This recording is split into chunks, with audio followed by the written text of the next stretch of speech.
I am particularly excited for this conversation because I think it will put into context a lot of the dynamics that have been quite painful for me from a personal professional basis. And also, I think will provide some interesting thoughts on how to think about risk on a go forward basis. My name is Michael Guyad, publisher of the Lead Lag Report. Joining us for the hour here is Michele Wucker, the author of The Gray Rhino and You Are What You Risk. So, Michele, for those who are not familiar with your background, I always like to start off with an introduction. Talk about who you are, how'd you get interested in the field of risk, and how challenging is it to write a book?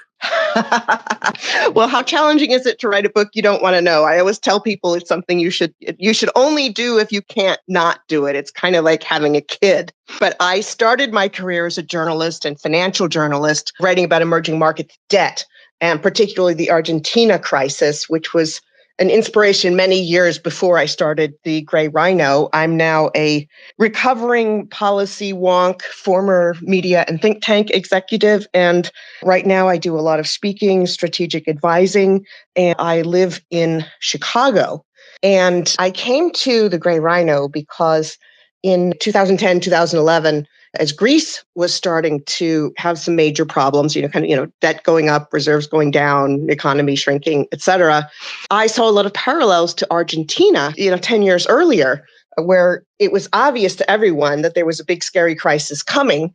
And I wrote about a proposal to restructure Argentine debt, sort of a voluntary preemptive restructuring. And when I wrote about it for International Financing Review, all these bankers called and said, "We think so too, but we can't say it, otherwise we'll be fired." And so fast forward 10 years, you have Greece. I did a paper jointly between the New America Foundation and the World Policy Institute, which I was running at the time saying, hey, Greece, don't do what Argentina did, sit at the table with your creditors. And that got a lot of attention. It was one of the early public calls for a debt restructuring. I was a guest host on CNBC Worldwide Exchange. And nearly a year later, Greece and its creditors actually came to an agreement. It wasn't pretty, but it prevented a lot more chaos. And so that became the question at the center of the Gray Rhino, is why some decision makers, whether it's business or policymaker, see a big scary thing coming at them. And some of them deal with it and other ones don't. So that's how the rhino image came, the big scary thing coming at you with the horn. And part of that relates to sort of this human nature aspect of, nothing matters until it matters. And then when it matters, it's the only thing that matters, right? So you might see the gray rhino. It doesn't mean you're going to run away unless it's charging at you. Yeah, well, what I found, and this is really interesting, and this is where You Are What You Risk comes in, is I found that different people respond very, very differently in different businesses, different societies. And the reason the rhino is gray is because if you went to the zoo when you were 5 years old and saw a rhino, you'd say, hey, Daddy, that rhino's gray. And with all this adult wisdom would say, oh, no, that's a black rhino or that's a white rhino, which are the formal species names, even though neither one of those is that color. So it's a metaphor for how vulnerable we are to missing the obvious thing in front of us. But some people have misinterpreted it to be much more like the elephant in the room, which by definition, nobody does or says anything about. And the gray rhino is really a challenge. How do you become one of the people who recognizes something and does something about it, whether it's just getting out of the way or solving the problem? And you don't want to be one of the people who just gets trampled. And so the gray rhino and You Are What You Risk are really about that dynamic. It's about the choice, and particularly You Are What You Risk are about the factors that go into why you respond the way that you do, so that being self-aware, hopefully you can do a better job of responding. Okay, let's tie that into how that differs from Nassim Taleb's black swan argument or theory, because I can also see why the color is gray, because one thing Taleb talks about, obviously, is not just black swans, but gray swans, the thing that you can see because you have the perspective of it being some kind of a tail event or extreme. Talk about the similarities and differences in the two ways of thinking about risk. Sure. Well, the black swan is something that's you just can't even get your mind around. It's so improbable and unforeseeable that it's almost completely uncertain. You know that something uncertain is something you can't imagine is going to happen, but you don't know what. And I didn't completely understand until we were on a panel together in Dubai last fall. that, his point's really, he wants people to do better at living with uncertainty. And that's really the central point. And to realize there are a lot of things that you can't predict. And my point is that you need to take a fresh look at the obvious things because you're more likely than you think to be looking away. The gray swan metaphor, he just mentions very, very briefly in the book. And, I came from a literary background before I went into policy. And so metaphors are important to me. And I think, a gray swan is a baby swan. And, that's basically not very scary unless the mama swan gets mad at you. So the metaphor doesn't completely work for me. But, in the book, the gray swan is something that only some people can see. And a lot of people have misused both the black swan and gray swan concepts in, completely ignoring the fact that it's something you can't imagine. You see all these armchair black swan spotters saying, oh, I'm the smart guy who predicts the next black swan. And what they're really talking about, I think, is gray swans. But it's really a couple of very different questions. I mean, for him, it's how do you live with uncertainty? And for me, yes, there's a certain element of uncertainty with gray rhinos because you might see the big outline. You don't know if it's charging. You don't know if it's far or if it's fast or slow. And the outcome is not certain because it depends on how you respond. So the two concepts are related and I think very complementary. And actually the gray color, again, when I first came up with the rhino image, I was sitting down with a friend in my office. He was a very senior corporate M&A lawyer. So he made sort of a black swan joke. And he was like, oh, you can call it a black rhino. And that's when I went to Wikipedia because I couldn't really remember what kind of rhinos were what. So they're connected in that way as well. Yeah, and I think there's also sort of a statistical aspect to the black swan argument, right? The idea that, I mean, the whole analogy around the black swan was all swans in your data look white, and then all you need is one black swan. I think that was found in Australia or Austria, or wherever it was. Australia, you were right. Australia, right. And that one observation, right, countered the confirmation bias of seeing, white swan after white swan after white swan. Now, presumably, Michele, there are certain domains in life are more apt to grace rhinos as opposed to black swans. So in the financial markets where there's a degree of chaos, maybe you can argue that it's more likely to be black swan type of anomalies as opposed to the things that you can see, but the two can be interrelated. So where I'm going with this is one of the things which has been the big headline this year is this, let's call it for now, death of 60-40.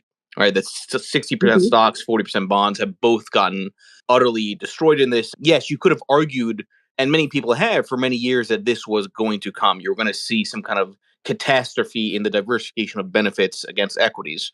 My contention in the behavior is that it's not that it's a black swan. That's probably more of a gray rhino.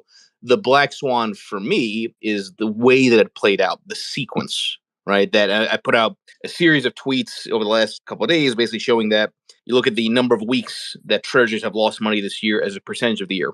Never had so many weeks down as a percentage of the year. Same thing with stocks. Talk about this idea that different domains are more apt to the visible danger versus the more invisible danger, and how the sequence, how the path can make a big difference in the outcome.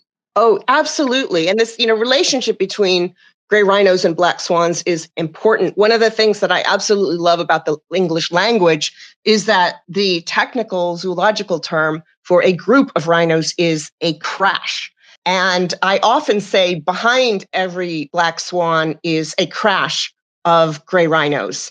And you're absolutely right. You don't know how things are going to play out. And I think people often put way too much stock in an extremely precise prediction. On September 28th, stocks are going to fall by, X points. And if you didn't get that exactly, then you didn't predict it. And that's not the point. There's this, George Soros and his whole reflexivity theory that, when you see something and respond to it, it changes how that is going to happen. Obviously, I got my start in financial markets and then moved on to policy. So those are the worlds and the intersection between finance and policy. So those are the ones that I look at quite a bit. And obviously, finance, particularly as it becomes more algorithmic and we don't know exactly what's going on inside the black box, I think we're going to see a lot of surprises. And I think for anyone who's read, Charles Kindleberger or any of the literature on, manias, panics, and crashes, looking very closely at money supply is very important. And I think right now with the bonds versus equities dynamic, I think something people haven't always paid close enough attention to is one, certainly this buyback dynamic, that stock prices are being held up by companies that think it's a better investment to put money into paper assets, buy back some of their shares instead of into growing the business into the real economy. And that creates a real vicious cycle whereby they're taking money out of the real economy, putting it into secondary markets. And yes, you hear all these arguments that, high stock prices make it easier for people to raise money, but it's a very, very indirect way of raising capital and putting it into companies. And it's often used basically just to cash out, and not the best way of raising funds or funding companies. And so that's why we're seeing some very gloomy outlooks about where earnings are going to go. And so again, this is a real systems dynamic. And you see that certainly in finance, and you also see it in business strategy, in policy, in geopolitics, which are hitting economics quite hard these days. So yeah, it's a great question. That I think when you ignore the gray rhinos is when you're more likely to get a black swan, because the more variables you have in a complex system going wrong, the worse things are going to be, and the less predictable and the less solvable it's going to be.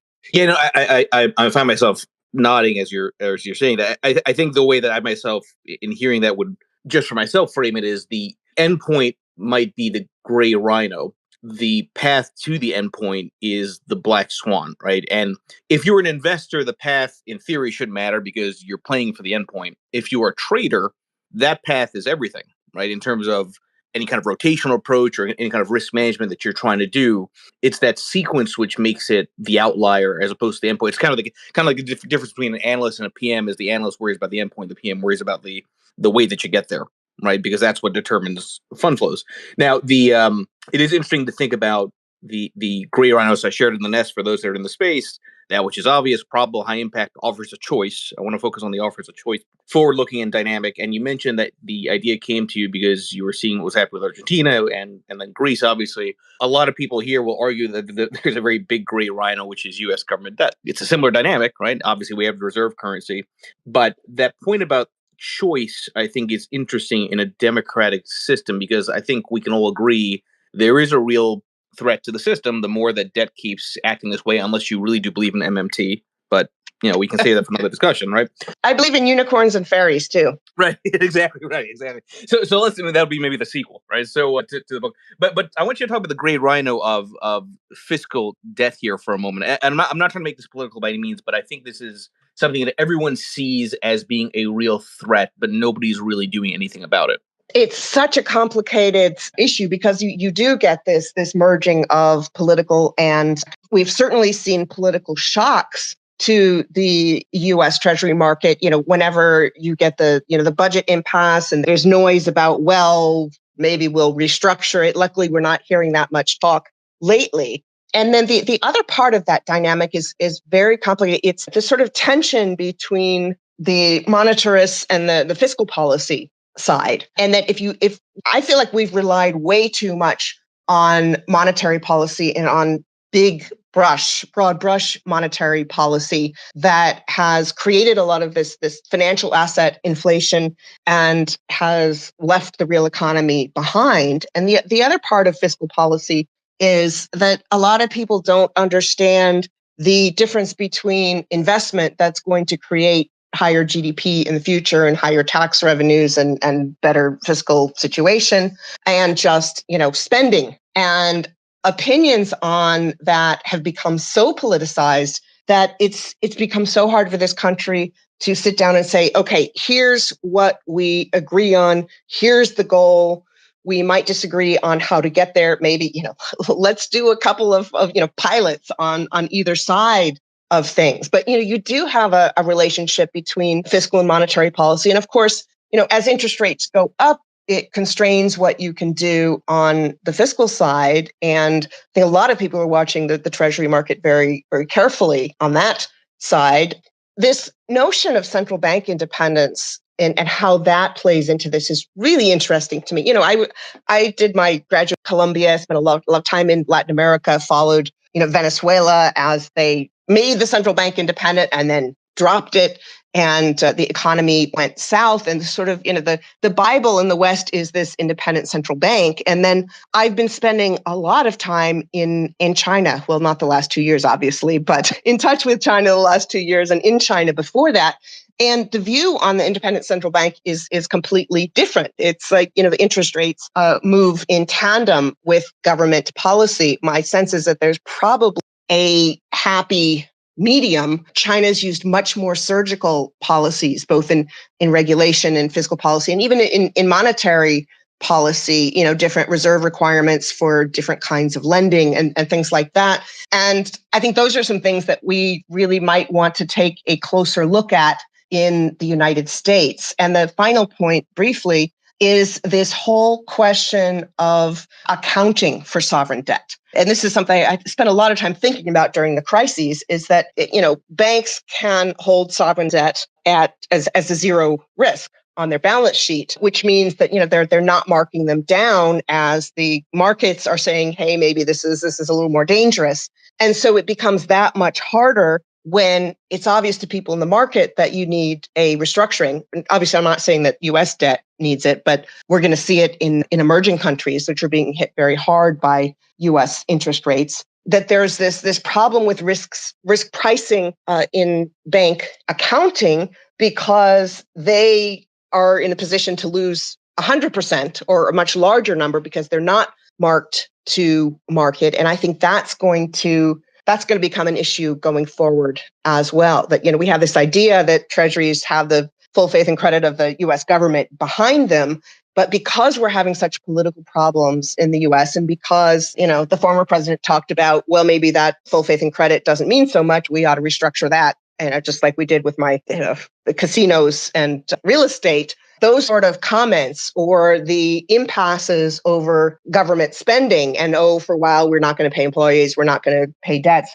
Those things have a huge financial impact on, mom and pop investors as well as big investors. And we're facing a lot of danger around that as well. So I want to go back to this point about offers a choice as far as what a gray rhino is from your vantage point, because I can make an argument that politicians really don't have a choice to resolve the debt load, in the sense that you're never going to get elected for austerity, right? You're never going to get elected for promising less. You're always going to get elected for promising more. So to that extent, I'd argue that the voters don't allow for the choice of doing the right thing, because, again, you only have voted in for doing more, which means leveraging. That's an interesting question. And I get asked a lot about the difference between authoritarian and democratic governments. And I see a bigger problem in that some governments are very short-term oriented and some are longer-term oriented. In that, in the US system, the political benefit is just kind of kicking the can down the road, so it becomes a bigger and bigger and bigger problem. And our memory is so short that we forget about it. And we're not very good at rewarding some of the difficult economic or financial decisions that have to be made, particularly because, if it bleeds, it leads. The crisis gets the attention, and then somebody swoops in and becomes the quote unquote hero for fixing it. And they also have a lot more leverage, a lot more political capital for fixing it, because people know it's a mess. And, China's been using the gray rhino concept to signal that, to say, hey, we've got a mess that's growing. We need to deal with it right now. My friend Parag Khanna has written about technocracy and, the need to separate some decisions from politics. And certainly when I was in graduate school in, doctoral seminars on political economy, there was a lot of conversation about how the IMF and other multilaterals could help to insulate local politicians somewhat by tying their hands. And that's a different debate from whether the policies that they recommended were always the best ones. But every once in a while do see acts of political courage, of dealing with something right now rather than later. And we could really use a stronger orientation towards that in the United States. And I think that means a much healthier political discourse where the strong center constructive majority of Americans has a bigger say than right now. You just hear so much from the extremes on either side that it makes it hard to have a sensible conversation about what needs to happen. Yeah, and the China analogy is an interesting one to me because I think implicit in that is this idea that you can only do something about a gray rhino if you have a command economy. Right, to your point about the precision, a lot of people in the West worry about there being a 2008 like financial crisis with China because of the real estate boom and now bust that's happened there. But to your point, they can be much more precise and not care about having to be elected, which means you can argue, control some of the tail risks that these kind of things bring up. Yeah, and I think I blame a lot of the Western media for this. I think a lot of people in the US and across the West completely misunderstand what's been happening in China. You see, during the trade war, you saw these triumphalist articles about, their real estate sector is falling because, we're kicking butt in the trade war. And now they're talking about, it's just Chinese policy errors. But the truth is, if you go back to summer of 2017, it was right after the gray rhino came out in China, and right after the Chinese government at the very highest levels started talking publicly about gray rhinos to, really to signal their intention. And in fact, even before that, you saw efforts to try to tame the real estate market. And one of the points I make in the gray rhino is that people often see doing something to head off a risk as even riskier than waiting for the risk to happen itself. And there's been, since 2017, lots of talk in China about Minsky moments, the moment at which the debt burden just becomes way too big and there's a much bigger collapse down the road. And so what China's really been doing with the real estate market is trying to keep that bigger bubble from popping. And it's very, very tough because markets tend to be straight up or straight down. Maybe a little bit of zigzagging, but that's right. The general thing. There's no nuance, right? It goes back to the path, yeah. Right? You don't have the plateaus. And they are trying to plateau the real estate prices, which has implications for local governments and all sorts of other things. But they are really trying to keep a much bigger problem from happening, which they see down the road. And so you hear in the Western media, we see China has a big debt problem. Like, well, Chinese economic officials have been dealing with this. They've been trying to think about how to deal with a very wicked problem. And I would often get whiplash going back and forth from Beijing back to Chicago, where the kind of things I would talk about, the QE, unintended consequences, asset bubbles, the inequality, and how those were adding to financial and economic instability, and would get really great questions from very senior officials in the government, in business, in the media.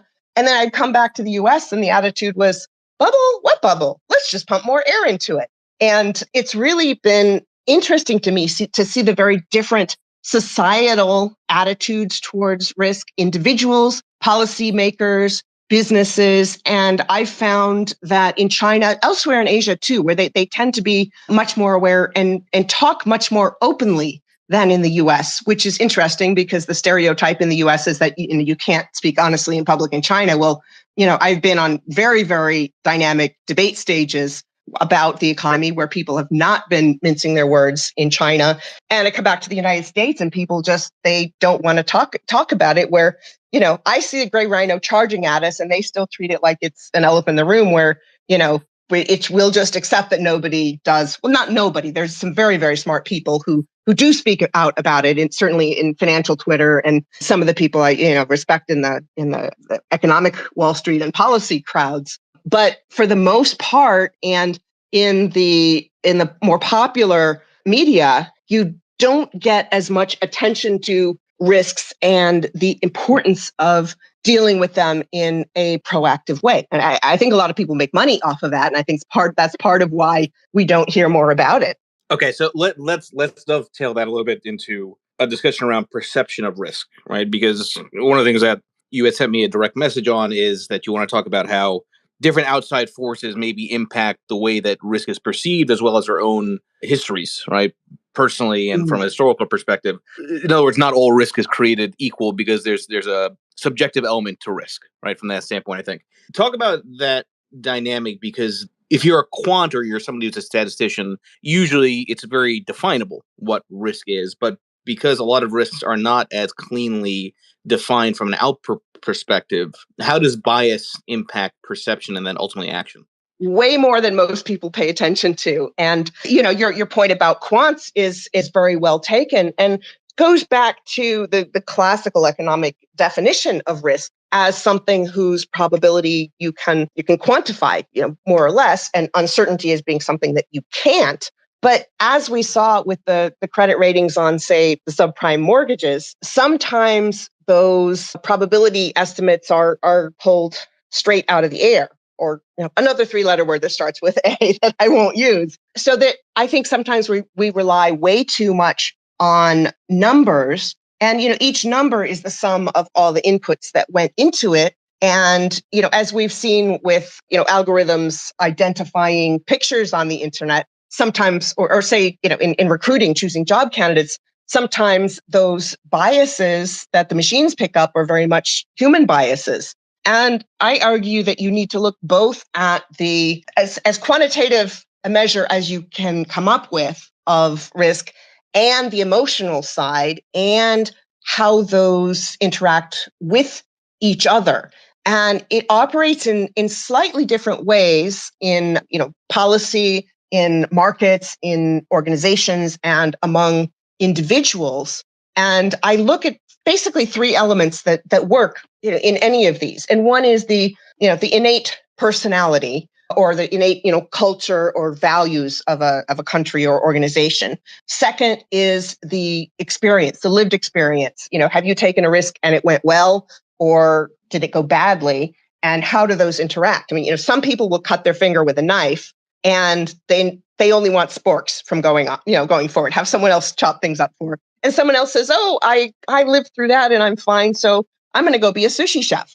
And the third part is really where we can do the most, and that's in the processes, in the habits, in the people we surround ourselves with, and even things that I would never have thought of. But the color of the room, the temperature of the room. Cold tends to make us more risk seeking. What you had for lunch, spicy food, and there's academic research that backs this up.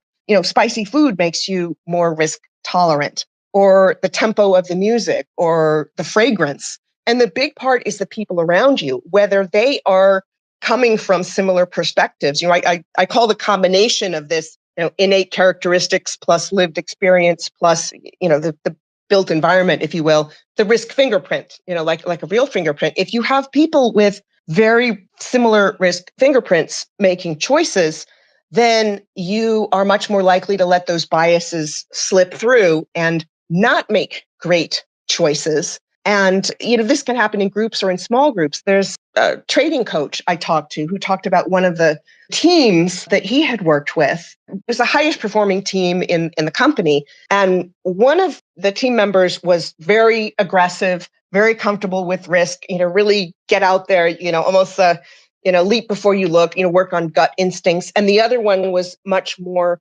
methodical and data oriented.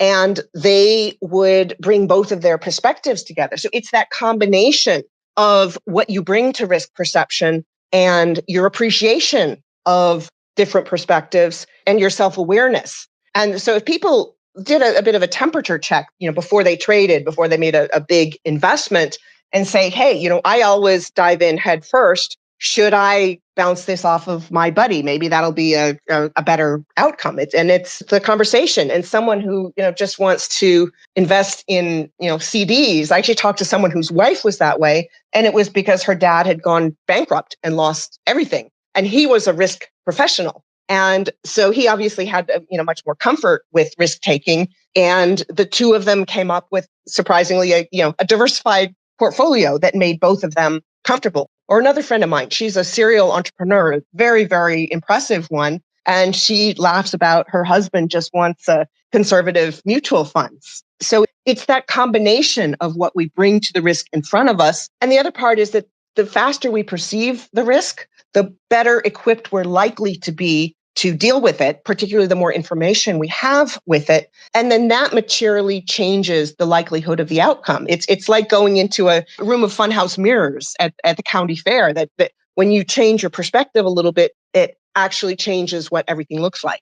Let me reset the room for everybody that's here. First of all, everyone, please make sure you follow Michele and check out her books. I shared at the nest here, The Gray Rhino, You Are What You Risk. We'll touch a little bit more on that specific book in a moment. My name is Michael Guyad, publisher of the Lead Lag Report. Okay, so I find this whole thing around entrepreneurial personalities interesting because I can also make an argument that in some cases, it's the lack of awareness of risk that may be the best thing for an entrepreneur. And where I'm going with that is, I'll give you two quotes, right? Churchill, once said, "Success consists of going from failure to failure without loss of enthusiasm," which means you either have to be crazy if you failed multiple times to still be enthusiastic, right? Or have something that's built into your personality that doesn't care about, past success or past failures. But even from a literary perspective, I was always a big fan of Ray Bradbury. And one of the quotes he is known for saying is, "Living at risk is jumping off the cliff and building your wings on the way down." How difficult is it for somebody to be a risk seeker, but also properly assess the role of randomness when it comes to some kind of venture they want to take on? Because let's face it, you're going to start a business, it's very risky, right? And if you happen to have failed in prior businesses, it's going to color your perception of your ability to succeed trying again. Absolutely. And just a brief note on the literary references to jumping off a cliff. Actually, the roots of the word risk come from this idea of a cliff or of roots reaching out underneath the cliff as a danger, as a maritime analogy. It goes back to ancient Greek and Persian throughout years, and actually also in Chinese characters, the image looks like a cliff. So just the interesting literary aside. But I looked a lot. There's a whole chapter in You Are What You Risk about entrepreneurs. And here is very, very interesting. Again, the sort of funhouse mirror. People always think about entrepreneurs as bigger risk takers than other people. But when you look at it, entrepreneurs tend to perceive the likelihood of success as higher than other people do, and also higher than the average. And they also have done, the good ones at least, have done quite a bit more homework and research. They've got a lot more knowledge about the situation. Of course, the more knowledge you have, the better equipped you are to respond, and the more likely you are to succeed. And so a lot of these entrepreneurs are not necessarily bigger risk takers. If you look at it in terms of sort of risk tolerance, the difference between how much risk is comfortable and how much you're willing to take on, that's very different from absolute amount of risk.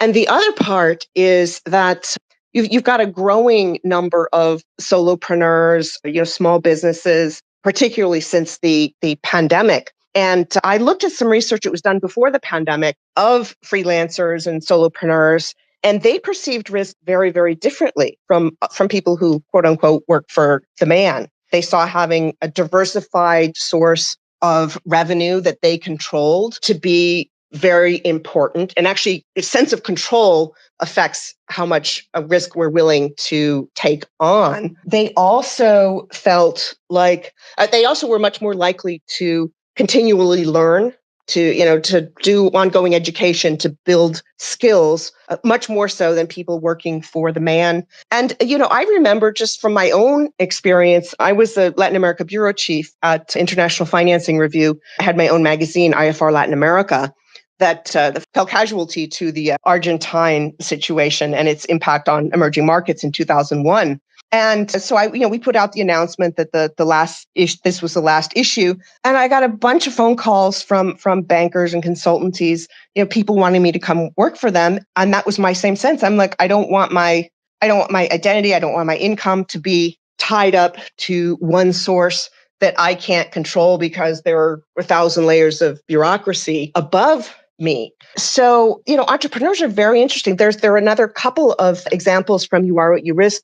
An entrepreneur here in Chicago, if you saw the Lemonade video that Beyonce did a few years ago and saw the zipper hoodie that she was wearing, this designer did that. And she talked a lot about going and finding the people who would give her the knowledge and the connections and the finance that she needed. was hugely important. Or there's another husband-wife business, Waffles and Dingus, which for those of you in New York, seriously, I cannot recommend enough, or in Denver, they're fantastic. But they talked about, they both had corporate jobs before, and she left hers. They emptied out her 401k, kept his there, and they were very strategic and methodical about building the business and creating something that throughout the rest of their lives would give them a lot more satisfaction than working for a big corporation would. And everybody has different levels of satisfaction, different goals, different things that make them happy. And that's something to recognize too, that it's perfectly fine if you want a job that's 9 to 5 and that you leave there and go home. That's okay too, because we need those personalities as well. But being aware of what your own personality is, and then what you can do to really optimize your strengths and offset your weaknesses. Again, it goes way back to self-awareness and your relationship with risk and your understanding of it. Well, I think, in general, and this is maybe just me and my personality, but sticking to, the normal, the status quo, the thing we've always done, to me seems very, very risky because you're not considering the alternatives. So I would say definitely have like a worst case, a most likely case, and a best case scenario. And, perhaps, diversifying some trades within that, so that you're hedging whatever your biggest bet is. But just, sticking with the normal, whether it's a model or a way of thinking, to me is a very risky thing. And that's something a lot of people don't appreciate enough, that doing what you think is the least risky might actually be riskier than looking at alternatives and being aware of other opportunities and potential dangers. So to your point, that's sort of a 5-6 standard deviation type of event. But you said it correctly. You said the problem is if you model that out, then at some point you're not trading anymore. You can't take an action unless you have a model. I remember Michelle talk about Taleb. He had done an interview with Daniel Kahneman. And Taleb was this was very much along the lines of thinking that, one of the reasons why the great financial crisis happened was because all these models basically showed that housing wouldn't have a big decline, and the leverage got ratcheted up, and then suddenly the black swan, or extreme event happens. So he would rant against models. Kahneman, though, would say, well, but if you don't have models, you don't have action. If you don't have something to anchor onto, even if the models, will have some flaws in some cycles, you're never able to actually do anything because you need something to have confidence in to do a set of actions. So I'm curious to hear your thought on that, because I think the interaction of behavior to historical data is important for somebody to take a future move. Yeah, great point. But of course, Kahneman talks about the relationship between the system 1 and system 2, the fast and slow thinking. And so I think that the central point in different ways for both of them is don't rely blindly on one thing. Make sure you've got the right set of inputs coming in. And obviously your point about, you've got to rely on something is very well taken. So, maybe you're not going all 5, 6, 7, 10 deviations out, but just when you make a choice, make sure that you have had, that you've considered some of the options that are outside of the norm, and don't just assume that the way things have been is going to be the same in the future. There's actually some very interesting research about Western versus Asian points of view, and that a lot of Westerners tend to assume that things will keep continuing the same direction they've been going, and Asians are more likely to expect and also to be more comfortable with change. And I think that goes back to some of Taleb's work around, you're going to have to deal with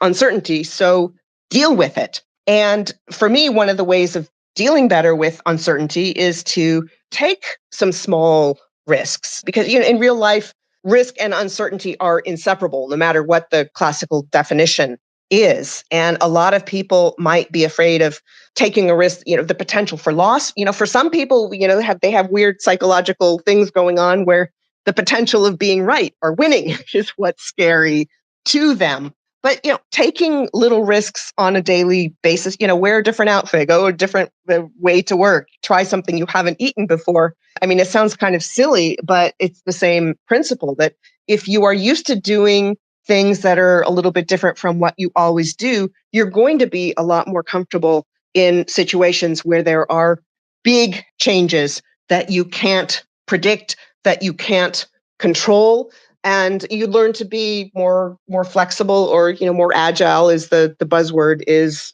this week.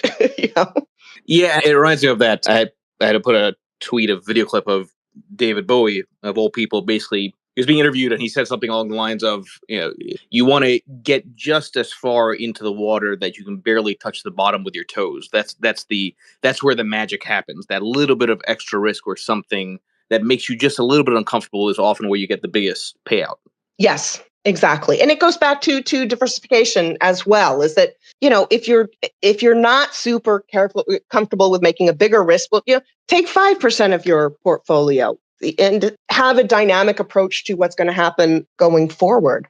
I'm curious to hear your thoughts on how much personality plays into that versus the environmental conditions. I mean, you hit on this a little bit before, and maybe this kind of alludes to nature versus nurture to some extent. But we've seen studies on this, right? That men tend to be, for example, just in terms of biology because of testosterone, bigger risk takers and worse performers in terms of managing risk when you think about investing than women, which tend to actually be better at managing portfolios because they tend to not take the outsized risk. At least that's the theory of the research studies that I've seen.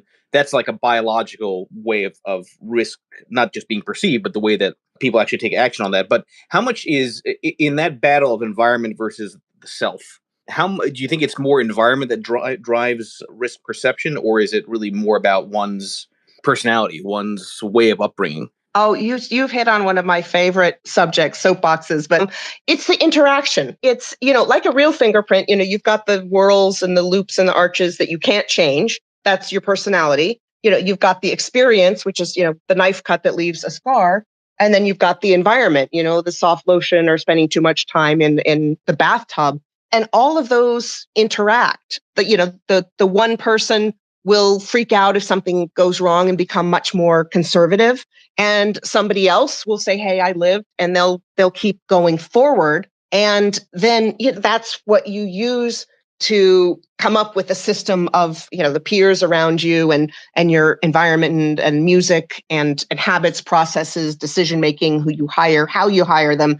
They all work together. And with personalities, there's a tool I use called the Risk Type Compass out of the UK, and strongly encourage all of you to check it out. And it has 8 risk types that are based on broadly how anxious or calm you are and how impulsive or methodical you are in dealing with a risk. But there's also an element of how close are you to the axis? Where are you at the center of this compass?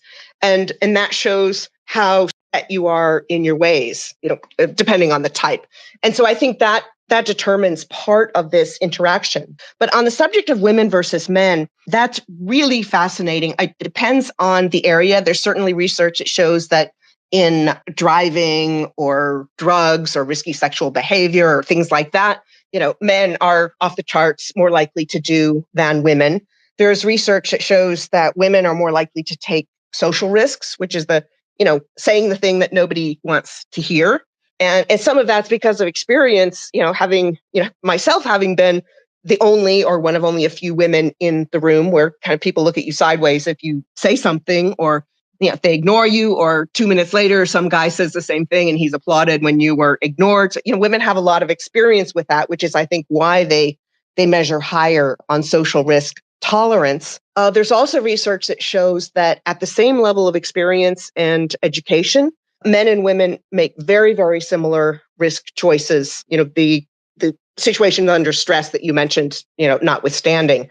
But it's when men or women have little experience in something, that's when men are more likely to take bigger and often not so smart risks. There's a whole chapter in You Are What You Risk. You're kind of debunking this whole women are risk averse thing. There's an economist, Julie Nelson, in Boston, who has taken some new statistical approaches to some of the past studies and said, some of them were barely statistically significant. A lot of them used averages instead of ranges. And her research suggests that there's 95% overlap between men and women. And I've been on a bunch of podcasts about, women in business, women in finance. And when we're doing the prep, everyone says, oh yeah, we're going to talk about how women are risk.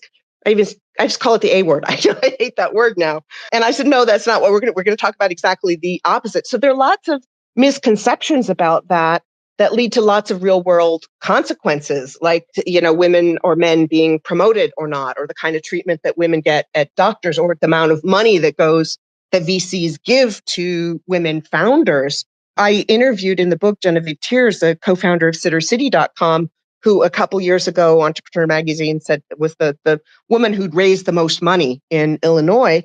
And she talked about early days when her husband was still her boyfriend and they were raising money, and she would have to bring him with her into meetings so that the funders would think that she, quote unquote, would take enough risks. And she said she's talked to a lot of other senior women, both founders and other roles, who've had very similar experiences. So I'm really glad you brought that up, because it's my favorite stereotype to debunk. Yeah, no, and I think it's an interesting point that it's also, you can argue, domain specific in the way the studies were conducted, right? I think that's a which goes back to nuances and the statistical significance. I mean, there's a lot of studies that show that all these studies, when you actually replicate them, tend to not end up having the same conclusions, which is a whole nother bigger problem with the field of cause and effect, right? With academic research, or however you want to frame it.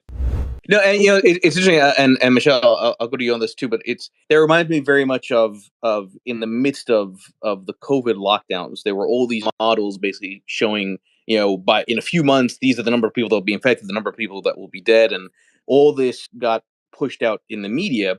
But to your point, Stefan, well, once the models were known and pushed out, now there were actions being taken on the model that changed the models and the conclusions, right? The model basically becomes the reason for its own failure, right? When it's so publicized. So I'm curious. Yeah. So I think the key thing, though, well, first of all, it depends on the domain in terms of the precision point, right? So I'd argue that in the world of investing, there's much more chaos theory, right, that applies to investing than something which is based on population data and pandemics, things like that, right? So it's an interesting thought experiment. Michelle, I don't know if you want to kind of expand on that as a way of thinking about the interaction of models to real life and how models can kind of undo themselves. Absolutely. And it leads me to really want to know more, why long bonds are acting the way they are right now. And it could be any sort of theories. I mean, when I was writing about Brady bond trading in the early 1990s, everybody would have their theories, and they often went together. So then that was a pretty good explanation. But people now are like, what's going on? I don't think that there's a clear explanation yet. And maybe the lack of a clear explanation might be the factor that's contributing to it. But absolutely, with epidemics, and right now I'm having a trigger moment of statistical modeling for social science that I took as an undergraduate at Rice, and I was the only academ, as they called us, a social science major, and everybody else was math majors, and they made me do all the work, and I've still got PTSD from that. But anyway, it's true for for traffic, certainly for the epidemic, for how people change their behavior or not. The traffic stuff, people start looking at their GPS and they say, oh, there's a traffic jam there, I'm going to go someplace else. And again, George Soros's whole reflexivity idea and markets. And then it turns, it goes on to a real meta level of how many people are aware of these other influences and then adjust for those and adjust for their own psychological biases. So it's absolutely a fantastic point. And it makes me think too of, say, like, insurance actuarial tables, based on historical data. And also even these studies about women and risk. In my parents' generation, for a woman, the biggest risk was not getting married. And for a lot of people in my generation, the idea is, the biggest risk is getting married, tying your whole future to somebody else who may or may not be reliable. So it's interesting. So I think some of those studies on women and risk changing may very well be because of other societal changes, not just any innate, genetic factor. I also think there's which is not a very popular opinion, but I do think there's also a degree of randomness and luck, whether it's good or bad in any domain, and investing is no different. You do any kind of back test of any strategy, whether it's the ones that I outlined in these different research studies I'm known for, or do your own back test, you're always going to have in any back test some period in the back test where it's desynced, where it's not working, where it's going through its own outlier. And there doesn't necessarily need to be a reason for that, right? It's just this is sort of what happens in a chaotic system where butterflies can have massive impacts on the end movement, right? This one happens to be a very nasty outlier. I mean, I think the key thing, though, whether it's gray rhino or black swan or anything involved in this business of trying to manage risk, is the cause and effect broken or not compared to historical observation? The cause and effect in the case of treasuries being that money tends to go to treasuries in high volatile periods for equities because there's the perception that the U.S. government cannot default, right? That's why you have the flight to quote unquote safety. The safety is not that you're not going to lose money. The safety is that you're going to get back your principal, right? That you can argue maybe that's the anomaly that is maybe the norm, in which case I would argue we have bigger things to worry about than the value of our portfolios, which is why I struggle with the way of defining this year and why, going back to the earlier conversation, Michelle, from my vantage point, this argument of stocks and treasuries 60-40, that yes, they were due to both lose money. That's the gray rhino. The interaction sequence is more the black swan. Yeah, I think the other point is, it may just be like the whole, Kindleberger monetary cycle type thing that, central banks were the spigot on full force and now they're pulling it back. And so that affects every single asset. But I think the other thing to take into account is, again, perspectives. I wrote for Seeking Alpha for a while, and they always want to know, okay, what's the exact market recommendation from this? And, I tend to work much more at the macro level. And I'm like, well, it depends. What's your time horizon? What's your strategy? And even stocks versus bonds. I mean, is it whatever they call the FANG stocks now? I'm terrible with acronyms, but is it these big tech stocks that outperformed everything else and so, crashed earlier? What sector of the stock market are you looking at?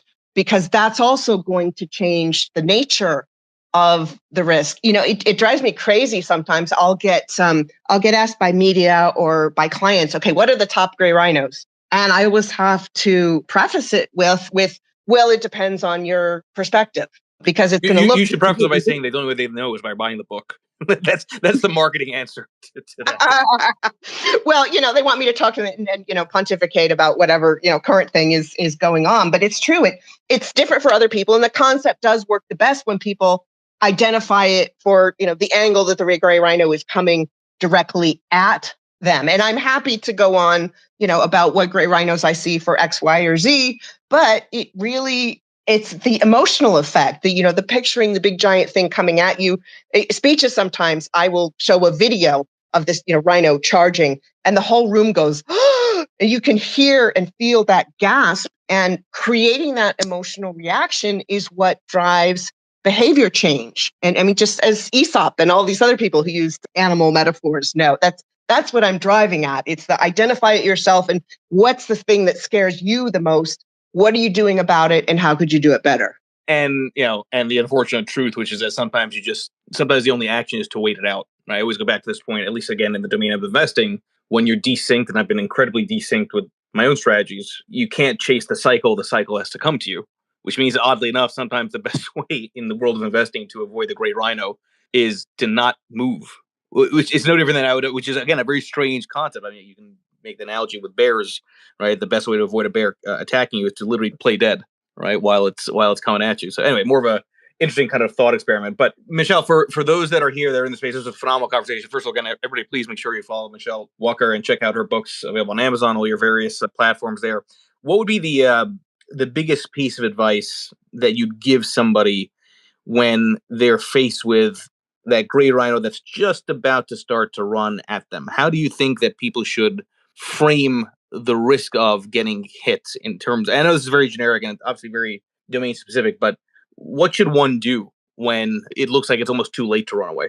Well, it's funny. Someone actually asked me once in a workshop, what if the first stage of your reaction is panic because you just haven't been paying attention? And obviously my point is, you want to catch it when it's further on, when it's small and cute, but, analyze it. How fast is it coming? How close is it? What are the impacts? What does it take to fix it? Who can fix it? What are your options? And to be honest, sometimes letting something get trampled is the best option with an, obsolete product or idea or things like that. But it's about making sure that you are taking a fresh look, paying attention to the obvious things, because the little gremlins in our head will make us look away when we don't want to, then assessing how you're reacting, assessing how the other parties, the people who have the power to affect it, the other people who are affected by it, how those people are reacting, what you want them to do, what it takes to change the situation, what your options are, and then how to create a sense of urgency. And then finally, if you are acting, then